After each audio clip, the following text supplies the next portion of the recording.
अस्सलाम वालेकुम मेरे सोने सोने चंद वर्गे व्यूवर्स, आपका किचन में खुशामदीद। मुझे लाइक करना, सब्सक्राइब करना और कमेंट करना मत भूलिएगा। आज मैं आपके लिए सर्दियों की सौगात सूजी का हलवा लाई हूँ, जिसको आप घर में बहुत आसानी से बना सकते हैं। सूजी का हलवा बनाएं और सर्दियों का मज़ा उड़ाएं। हलवा बनाने के लिए हमें जो चीज़ें चाहिए, इनमें 4 अदद हरी इलायची, 4 अंडे जिनको मैं विस्क कर लूँगी, 1 cup sugar, 1 cup milk, 1 cup सूजी चाहिए। ड्राई फ्रूट्स में मैंने कोकोनट, पिस्ता, काजू, बादाम, किशमिश, 1 कप मक्खन और 6 टेबलस्पून खुश्क दूध चाहिए। बिस्मिल्लाहिर्रहमानिर्रहीम। सबसे पहले मैंने पैन लिया, इसमें मैंने 1 टेबलस्पून मक्खन ऐड किया है और जो ड्राई फ्रूट हैं वो हमने इसमें थोड़े से रोस्ट कर लेने हैं। अच्छा, इसमें मैंने किशमिश ऐड नहीं की और ना मैंने कोकोनट ऐड किया है। आपने किशमिश को अगर करना है तो वो 1 सेकंड के लिए आप कर सकते हैं, क्योंकि किशमिश जल जाती है। अच्छा जी, इसको थोड़ा सा रोस्ट करना है हमने, और जो कोकोनट है उसको मैं थोड़ी देर के लिए पानी में रख दूंगी ताकि वो सॉफ्ट हो जाए। ड्राई फ्रूट हमारे रोस्ट हो गए हैं, अब मैं पैन को नीचे उतार लूँगी। अच्छा जी, अब मैंने कढ़ाई रखी है, फ्लेम को मैंने बिल्कुल मीडियम लो रखा है। इसमें मैंने 1 कप मक्खन का ऐड किया है। मक्खन को हमने मेल्ट होने देना है। मक्खन हमारा मेल्ट हो गया, इसके अंदर मैंने 4 अदद हरी इलायची ऐड की है और इसको थोड़ा सा फ्राई कर लिया है।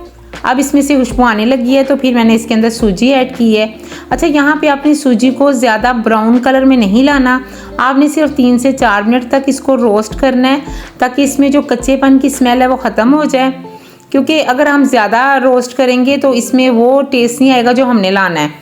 अच्छा जी, इसको थोड़ा सा हमने 3 से 4 मिनट तक रोस्ट करना है। सूजी को 3 से 4 मिनट तक रोस्ट करेंगे तो इसका जो टेक्सचर है वो ये दानेदार आ जाएगा। जैसे बाज़ लोग बग़ैर घी के इसको फ्राई करते हैं और वो दानेदार बन जाती है, लेकिन मैं आपको घी के साथ इसको दानेदार करके दिखाऊंगी। अंडों को मिक्स कर लिया और इसके अंदर मैंने 6 टेबलस्पून ड्राई मिल्क ऐड किया और इसको मैंने अच्छे से फेंट लिया है ताकि ये एक जान हो जाए। अब मैंने इसके अंदर 1 कप दूध का ऐड किया और इसको अच्छे से मैंने मिक्स कर लिया है। अंडों को मिक्स करने के बाद अब मैंने इसके अंदर 1/2 टीस्पून ज़र्दा कलर ऐड किया है। अगर आपने नहीं करना तो कोई मसला नहीं है, बाज़ लोगों को कलर पसंद होता है, बाज़ को नहीं पसंद। मुझे तो हलवे का कलर ना येलो पसंद है।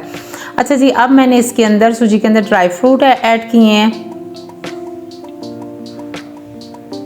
इसके अंदर मैंने अब किशमिश और कोकोनट से पानी निकाल के कोकोनट को भी ऐड कर दिया है और इनको अच्छे से मिक्स कर दिया है। सर्दियों में तो हलवा और ऐसी चीज़ें खाने को बहुत दिल करता है और मैं तो बहुत शौक़ से मीठा बनाती हूँ, वैसे भी मुझे मीठा बहुत पसंद है। अच्छा जी, इसको मिक्स करने के बाद अब मैंने इसके अंदर मिक्सचर ऐड किया है और मिक्सचर को जब आपने ऐड करना है तो आपने चम्मच को हिलाते रहना है, क्योंकि अंडों का नीचे लगने का डर होता है। क्योंकि जब इसके अंदर अंडे मिक्स होते हैं तो ये जल्दी से जो है पैन को पकड़ लेते हैं। सूजी में अंडे और जो दूध है वो अच्छे से एब्जॉर्ब हो गया। अब हमने इसको अच्छे से भूनना है। 3 से 4 मिनट तक इसको अच्छे से भूनने के बाद मैं इसके अंदर चीनी ऐड करूँगी और इसको कवर करके कम से कम 10 से 15 मिनट के लिए रख दूँगी। चीनी से ये होगा कि जो चीनी शीरा छोड़ेगी, उससे जो हमारा हलवा होगा वो बहुत सॉफ्ट हो जाएगा और इसका जो टेक्सचर है वो बहुत मज़े का हो जाएगा।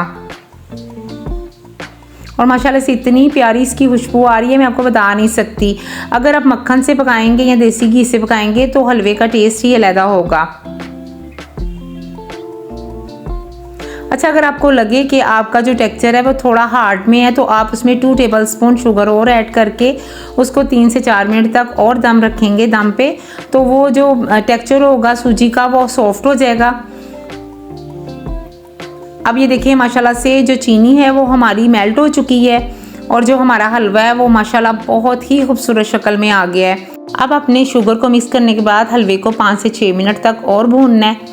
अब मैं आपको अपना जो हलवा है वो डिश आउट करके दिखाती हूँ और हलवा हमारा बिल्कुल रेडी हो गया है। अब मैंने इसकी खूबसूरती के लिए और थोड़े से ड्राई फ्रूट इसके ऊपर लगाऊंगी। ये देखें मेरे सूजी के हलवे की फाइनल लुक। दुआओं में याद रखिएगा, मुझे फीडबैक ज़रूर दीजिएगा। ओके, अल्लाह हाफिज़।